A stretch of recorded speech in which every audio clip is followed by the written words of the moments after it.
Hello student, good morning. Students, हम sixth lesson the crisis of democratic order के बारे में पढ़ रहे थे।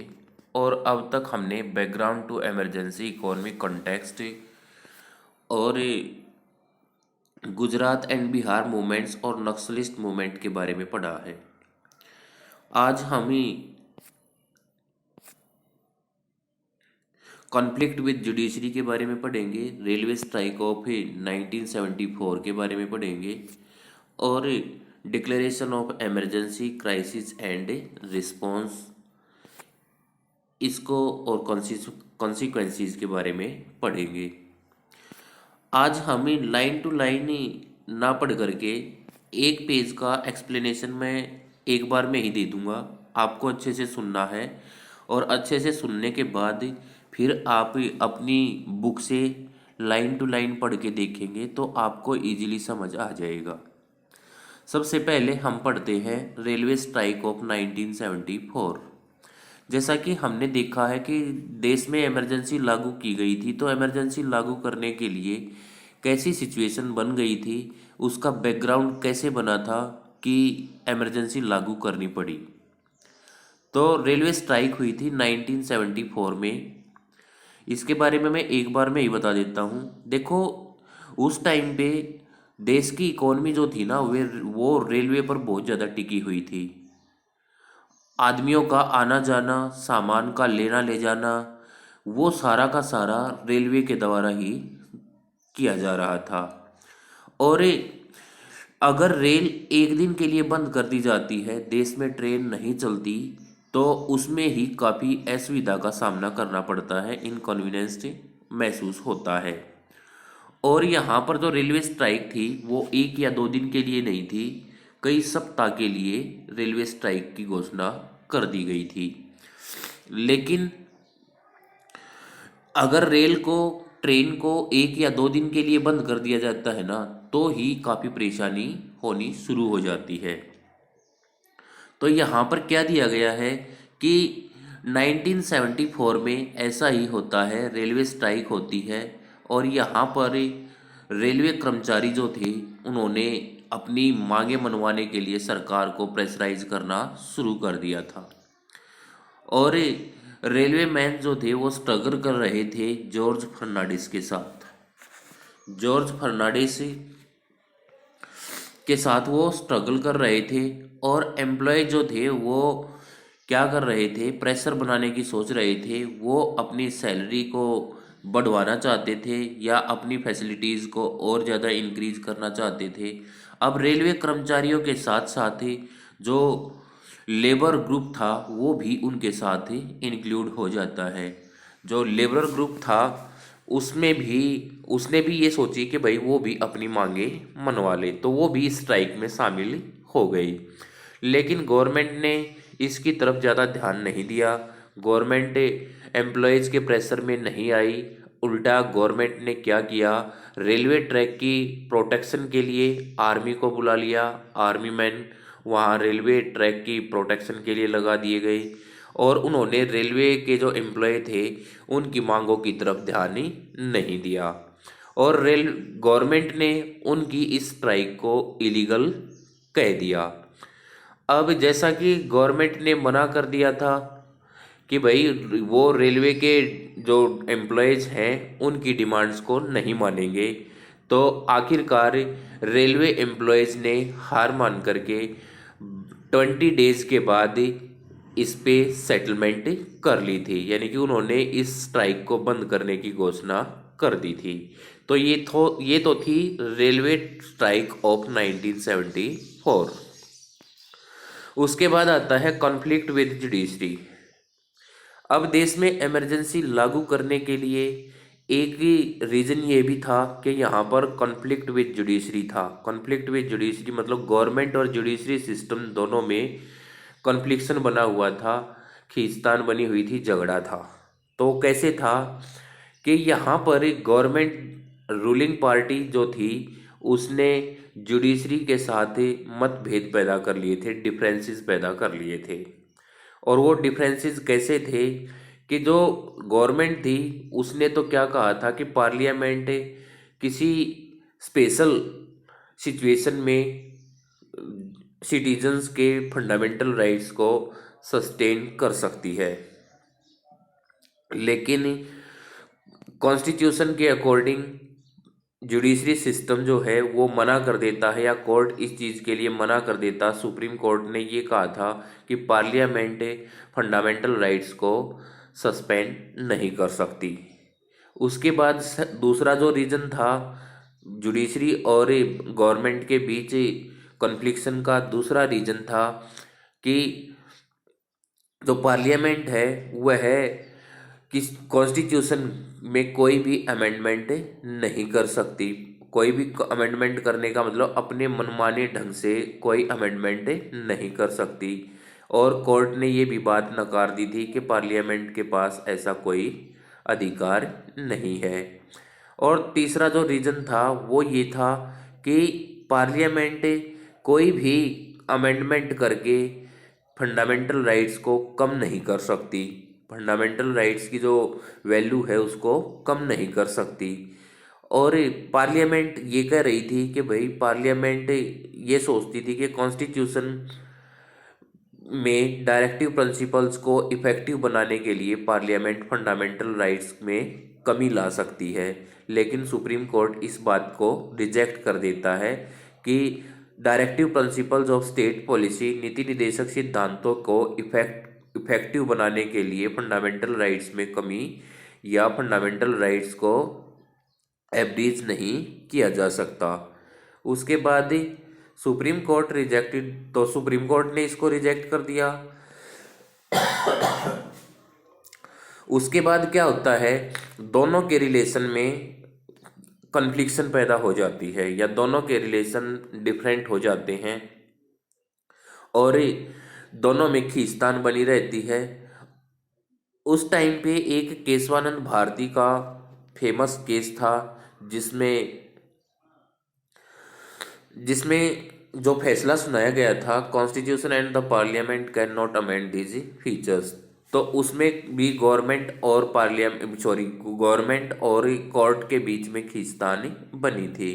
केशवानंद भारती के केस के बारे में हम ही पिछली क्लास में हमने पढ़ा भी था। अगर ध्यान नहीं है तो मैं थोड़ा सा उसके बारे में बता देता हूँ। केशवानंद भारती एक मठ के हेड थे केरला में, और उन्होंने केरला गवर्नमेंट के साथ आमने सामने उनकी लड़ाई हुई थी। केस कोर्ट में गया। कोर्ट में 13 जजेज ने उनकी सुनवाई की थी। उसमें से 7 जज ऐसे थे जो उस केस का फेवर कर रहे थे और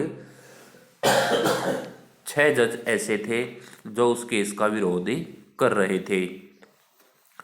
तो केशवानंद भारती ने आर्टिकल 26 जो फंडामेंटल राइट्स में इंक्लूड किया जाता है, तो आर्टिकल 26 के तहत किसी भी नागरिक को जो धर्म कर्म के लिए, अपने रिलीजन के लिए कोई भी ऑर्गेनाइजेशन बनाना है, कोई भी इंस्टीट्यूशन बनाना है और उससे रिलेटेड जो कमाई होती है, पैसा आता है, इनकम होती है, उसको रखने का अधिकार होता है। लेकिन जो केरला गवर्नमेंट थी उसने उस मठ की जगह को खाली करने के लिए कहा था, वहाँ की प्रॉपर्टी को सील करने के लिए कहा था। तो ये केशवानंद भारती से रिलेटेड मुकदमा था और इस केस के चीफ जस्टिस जो थे वो SM सीकरी थे।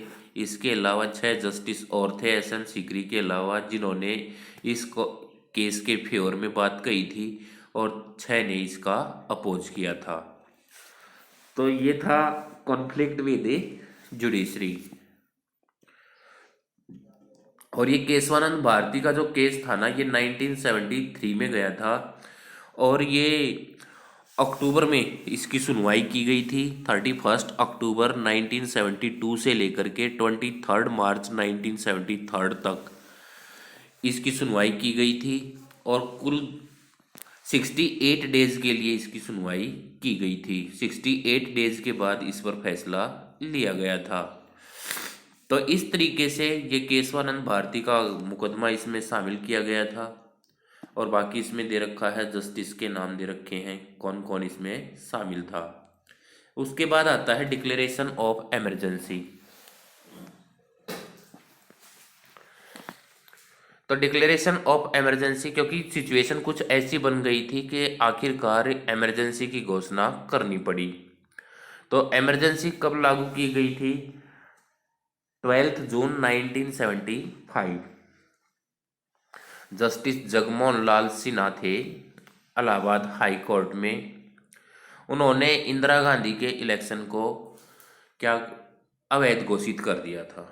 इंदिरा गांधी का जो इलेक्शन था ना, उसको अवैध घोषित कर दिया कि भाई ये फेयर तरीके से इलेक्शन नहीं हुआ है। और उन्होंने एक याचिका दायर की थी इंदिरा गांधी के खिलाफ कि यहाँ पर इंदिरा गांधी ने इस इलेक्शन में गवर्नमेंट सर्विस करने वाले लोगों की सहायता ली है, क्योंकि हमारे इलेक्शन कमीशन के द्वारा ये कहा जाता है कि कोई भी राजनेता किसी भी गवर्नमेंट एम्प्लॉय को अपने इलेक्शन कैंपेन के लिए यूज नहीं कर सकता। तो इस बात को लेकर के कि भाई इंदिरा गांधी ने इलेक्शन में गवर्नमेंट एम्प्लॉय को अपने इलेक्शन कैंपेन में शामिल किया है, तो इस वजह से इंदिरा गांधी के इलेक्शन को रिजेक्ट कर दिया गया। किसने किसने किया था? इलाहाबाद हाई कोर्ट ने। तो 24 जून को सुप्रीम कोर्ट जो है वो एक स्टे ले लेता, सुप्रीम कोर्ट के द्वारा स्टे ली जाती है और उसकी अपील पर डिसाइड किया गया कि she could remain an MP but could not take part in the proceeding of the Lok Sabha, कि वह एमपी बनी रह सकती है लेकिन लोकसभा में पार्टिसिपेट नहीं कर सकती। उसके बाद आता है crisis and response. Crisis and response में क्या दिया गया है कि भाई संकट था और उसके बाद क्या रिस्पॉन्स मिला था। संकट तो था ही, क्योंकि सिचुएशन कुछ ऐसी बन गई थी।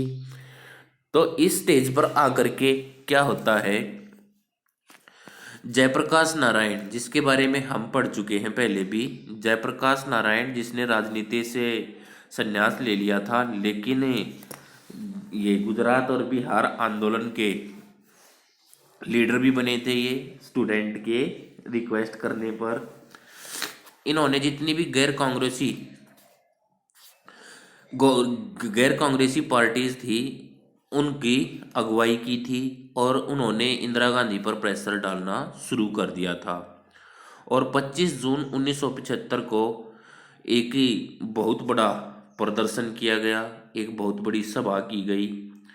क्यों की गई? एक रामलीला ग्राउंड था दिल्ली में, तो 25 जून 1975 को वहाँ पर एक बहुत बड़ी सभा की गई और जयप्रकाश नारायण ने इंदिरा गांधी से इस्तीफे की मांग की कि भाई आप अपना रिजाइन कर दें। और उन्होंने क्या कहा था कि भाई एक नेशनल लेवल पर क्या किया जाएगा? सत्याग्रह। नेशनल लेवल पर क्या किया जाएगा? सत्याग्रह किया जाएगा। कि सत्याग्रह किसके लिए किया जाएगा? कि इंदिरा गांधी को अपनी पोस्ट से रिजाइन कर देना चाहिए। फिर क्या है, जेपी जो थे जयप्रकाश नारायण, उन्होंने पुलिस और गवर्नमेंट एम्प्लॉयज सभी से इन्वोकिंग की, यानी कि उनसे आह्वान किया, उनसे कहा कि सरकार जो है वो इमोरल तरीके से और अवैधानिक तरीके से या इलीगल मैनर से काम कर रही है।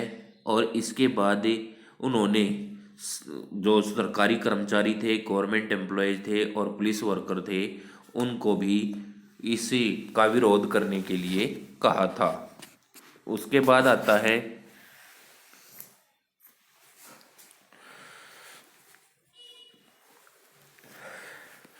अब गवर्नमेंट को ये लगा, क्योंकि इंदिरा गांधी पर जब दबाव बनता जा रहा था, अब उसको ये समझ नहीं आ रहा था कि भाई अगर वो ऐसी ही सिचुएशन बनाए रखती है तो उसको मजबूरन रिजाइन देना पड़ता।